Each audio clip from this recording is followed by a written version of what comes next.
So with missions, you're basically defining the behavior of the robot.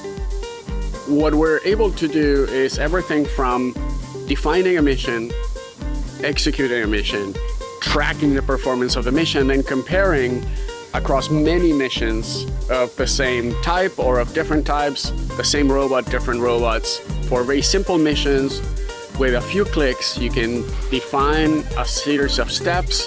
For example, you could choose a number of waypoints that you want the robot to visit, maybe set some wait time at each of them. And then you just can schedule the mission to run at a certain time or dispatch it right away. Even more exciting is when you have dynamic missions. And the idea of a dynamic mission is when you have, for example, a warehouse, somebody places an order, and the order has a series of items, different SKUs that need to be picked up. It's always going to be different, right? Every order is going to be slightly different. So you can't have a predefined mission. You have InOrbit interpret that order from the warehouse management system or WMS and turn it into a mission for a particular robot. And it will pick the right robot, the one that's available or the closest. And then that's a very efficient way to carry out something that started with a click on an e-commerce system. Let's say you're finding that certain missions, maybe at a certain time of day, are taking much longer.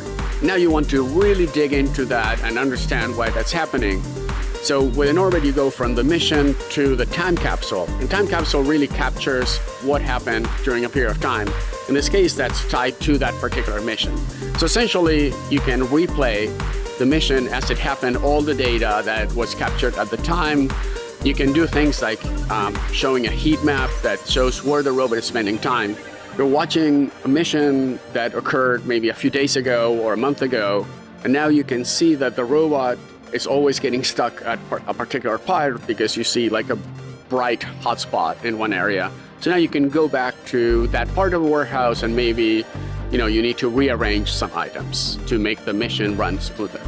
If you spend a lot of time creating missions for robot vendor A from vendor A, and now later on you want to add vendor B to the mix, or you upgrade your fleet to something else, you will need to start all over from scratch. In this case, with InOrbit missions, they're independent of the specifics of one robot, so you can have different robots running the same mission dynamically depending on what you're trying to do. You can upgrade your fleet to something different, and you really don't need to redo any work. So people thought that having a robot-agnostic way to specify robot behavior was mission impossible. We've turned that around. That was super cheesy.